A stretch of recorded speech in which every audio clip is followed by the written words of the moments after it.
So coming into Jerez, Valentino Rossi feels that the power of the Ducati will be nullified by these European circuits. A lot tighter, not long straight here at Jerez, and the stability in braking of that Yamaha should work a lot better for him. He was on pole position with a couple of minutes remaining, but then this lap from Dani Pedrosa, the home hero, of course, never managed to win a race last year in Spain, of course, with 3 races.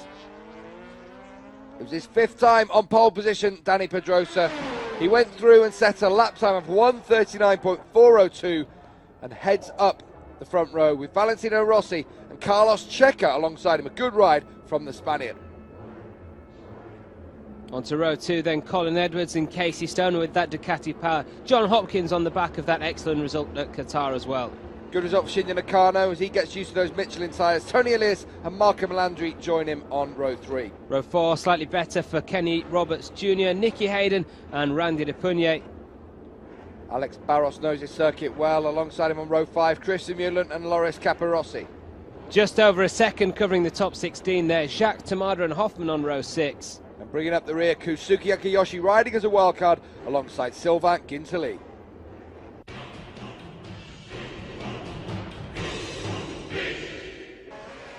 The lights go out at Jerez. Dani Pedrosa gets a flyer from the front row of the grid. Great start from the Spaniard, and he goes into turn 1 with the whole shot. On board here with Tony Elias, of course, the perpetrator of that first corner tangle at this circuit last season, but they're all cleanly through the first turn this time, and Rossi already giving Pedrosa problems at the front. Yeah, just looked to get up on the inside through that left handle, didn't quite make it, and now they come down the back straight, down to the dry sack corner, a favourite place for overtaking, and it looks like Rossi's going to do it. He does. Rossi takes the lead in Jerez. Not much you can do when somebody gets on the inside into the dry sack corner there, and now can Rossi hold the advantage as they sweep through this stadium section for the first time. They come round to the final corner of the circuit. Rossi leads from Pedrosa, Edwards, then it's Hayden. Hopkins makes a move on Casey Stoner. Hopkins up into 5th spot. Good stuff from the Anglo-American rider. Still got pain in his right hand, of course, but that's healing gradually for him. Casey Stoner has the power, though, down the straight. Can he make it stick? Not this time. Hopkins, fastest lap of the race. Here comes Carlos Checa now at the inside of Casey Stoner. Rode that Ducati, of course, 2 years ago. Well, not that Ducati, but a Ducati. Marco Melandri also getting past Stoner as well. You could just see Stoner get onto the marbles on the outside of the track. Couldn't get the power down, and that allowed Melandri to come through as well. Marco Melandri on a charge at the moment, and he goes up and past Carlos Checa. Tony Elias having a look as well at Casey Stoner.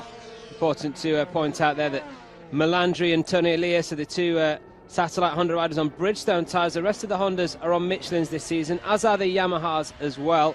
So that means at the moment Michelin have a top 3 lockout here, because Dani Pedrosa, Valentino Rossi and Colin Edwards all on Michelins. And now you can see, talking about tyres there, and Pedrosa got his a little bit dirty, didn't he, as he ran it just off the edge of the track there. Casey Stoner being swallowed up by the pack. There goes through Tony Elias, and give the Jerez crowd something to cheer about. On board now with Tony Elias in 9th spot. Just love the way he hangs off that bike. So Stoner shuffled back to 10, then the series leader, it seems, is going to lose that brief series lead. And no, John Hopkins has lost his Suzuki. Just carrying a little bit too much corner speed there, and the edge of the Bridgestone tyres let go. There's his mum Linda in the background, trying to get him back on board, but it looks as though if he does, he's going to be right at the back here, John Hopkins. They may be smaller, those 800s, but they're still pretty heavy when you're trying to pick him up out the gravel. Here comes Casey Stoner down the back straight on Carlos Checa, the man who took his ride, of course, at LCR Honda. Stoner up the inside. Checa does everything he can to stay in his way, but not this time, and Stoner goes through. On board then with Valentino Rossi. He's extending his gap over Dani Pedrosa by a 10th per lap at the moment. It's just kind of like a leaking tap, just dripping and dripping. The advantage getting bigger and bigger. Here's Stoner, though, on the charge now. He certainly looks to be a bit happier with the setup of his bike in the second half of this race, and he's up to 5th place now ahead of Hayden. Nicky Hayden just losing more positions now as Carlos Checa goes through. It's been a tough start to the year for the reigning world champion. That number 1 on his bike, he wants to defend that proudly, but it's not going to be for the time being. Just a few bends to go then for Valentino Rossi, a masterclass of riding here at Jerez. Defeat in the opening round at Qatar, but the 5-time world champion hasn't looked back here. One more bend to go. Valentino Rossi takes his 46th victory of the 4-stroke MotoGP era. With the 46 on his bike, he wheelies across the line. Victory for Rossi. Second place for the home star, Dani Pedrosa.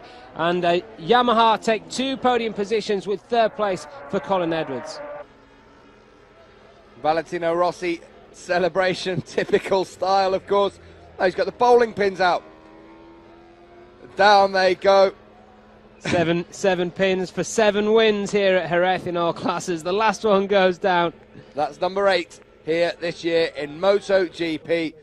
Valentino Rossi wins from Dani Pedrosa and Colin Edwards. Great ride from Tony Elias into 4th as well, but the day belongs to Valentino Rossi. 46 wins now in his MotoGP career, and he leads up the championship by 9 points from Stoner and Pedrosa.